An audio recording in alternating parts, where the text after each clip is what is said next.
મલ્હાર ઠાકરની લોચા લાપસી ફિલ્મ એકાદ વર્ષ પહેલા શૂટ થઈ હતી અને હવે આવી છે સિનેમાઘરમાં. કદાચ ફિલ્મની હિરોઈનનું આકસ્મિક મોતના કારણે કદાચ આ ડીલે થઈ છે.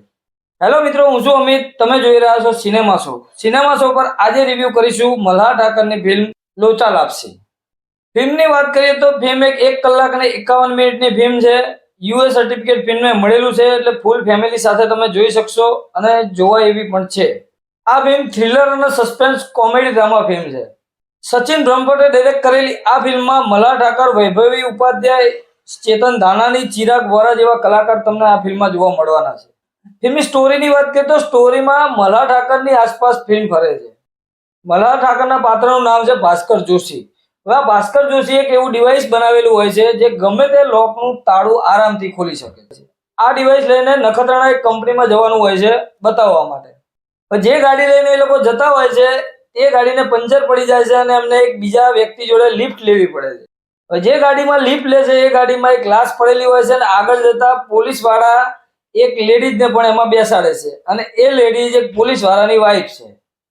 હવે આ લાશ લઈને આગળ જતા આ સફર એમની કેવી રહેશે અને શું વચ્ચે લોચા લાપસી થાય છે એ આ ફિલ્મમાં જોવાનું છે.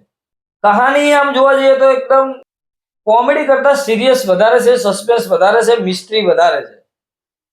એવા ટ્વિસ્ટ એન્ડ ટર્ન્સ આ કહાનીમાં આવે છે કે જોઈને મજા આવે છે. પહેલેથી લઈને લાસ્ટ સુધી તમને ફિલ્મ પકડી રાખે છે. ફિલ્મમાં સ્ક્રીન પે ની વાત કરીએ તો એકદમ સરસ સ્ક્રીન પે છે. ઇન્ટરવલ સીન બહુ જબરજસ્ત છે. ઇન્ટરવલ સીનમાં તમને એટલી મજા આવશે કે તમે વિચારશો કે ક્લાઇમેક્સમાં આનું શું થશે. આ ફિલ્મ ક્યાંય પણ બોર નથી કરતી અને એકદમ સરસ વેમાં ફિલ્મ ચાલે છે. ફિલ્મમાં મ્યુઝિકની વાત કરીએ તો મ્યુઝિક ઓકે છે, એટલા બધા સોંગ નથી અને કંઈ ખાસ જરૂર પણ નથી. ડાયલોગની વાત કરીએ તો ડાયલોગ ફિલ્મમાં કોમેડી ડાયલોગ ઓછા છે અને જે બી છે એ મલ્હાર ઠાકરના ભાગમાં આવ્યા છે. બીજે બધા એકદમ સિરિયસ ડાયલોગ છે અને સારા પણ છે. એક્ટિંગની વાત કરીએ તો આ ફિલ્મમાં બધા જ એક્ટરોએ સારું કામ કર્યું છે. વાત કરીએ મલ્હાર ઠાકરની તો મલ્હાર ઠાકરે આ ફિલ્મમાં પરફોર્મન્સ બહુ સરસ આપી છે. દરેક ફિલ્મમાં એમની એક્ટિંગ સારી જ હોય છે, છતાં પણ આ ફિલ્મમાં કંઈક અલગ જોવા મળશે. કોમેડી પણ જોવા મળશે અને જ્યારે સિરિયસ થાય ત્યારે એ પણ તમને ચહેરાના હાવભાવ જોઈ લેજો. ચેતન ધાનાણીનું કામ પણ આ ફિલ્મમાં સારું છે. એમને જો કે દરેક ફિલ્મમાં એક ધાસુ રોલ આપવામાં આવે છે અને સારી રીતે નિભાવે પણ છે. ચેતન ધાનાણીનું કામ એટલે કહેવાનું હોય જ નહીં. ગમે તે રોલ આલો પરફેક્ટ રીતે સેટ થઈ જ જાય છે. આ ફિલ્મમાં પણ પોલીસ વાળાના રોલમાં જબરજસ્ત જામે છે. વૈભવી ઉપાધ્યાય જે હવે આપણી વચ્ચે છે નહીં, આ ફિલ્મમાં એમનું પરફોર્મન્સ ઓછું છે પણ સારું કામ ચોક્કસ કર્યું છે. બીજા પણ નાના પાત્રો છે, એમને પણ સારી એક્ટિંગ કરી બતાવી છે.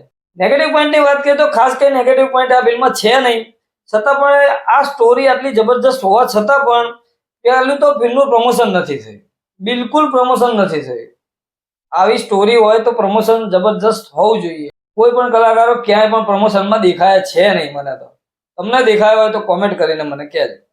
ખાસ કંઈ નેગેટિવ પોઈન્ટ જેવું છે નહીં. ફિલ્મની સ્ટોરી થોડી ઇઝી વેમાં દર્શાવવાની કોશિશ કરી છે, પછી જે સસ્પેન્સ પકડે છે એ બહુ જબરજસ્ત પકડે છે. ત્યારથી સ્ટોરી આખી બિલ્ડઅપ થઈ જાય છે અને મજા પણ આવે છે. આ ફિલ્મને હું વેલ મેડ ફિલ્મ કહીશ. તમે જોશો એટલે તમારા મગજના તાર હલી જશે. સારી રીતે પ્રેઝન્ટ કરી છે આપણી વચ્ચે અને ડિરેક્શન પણ બહુ સારું છે અને મસ્ત ડિરેક્શન છે. ક્યાંય ખોટો ટાઈમ વેસ્ટ નહીં કર્યો. પોઈન્ટ ટુ પોઈન્ટ ગાડી ચાલી છે અને સારી રીતે બતાવવામાં પણ આવી છે.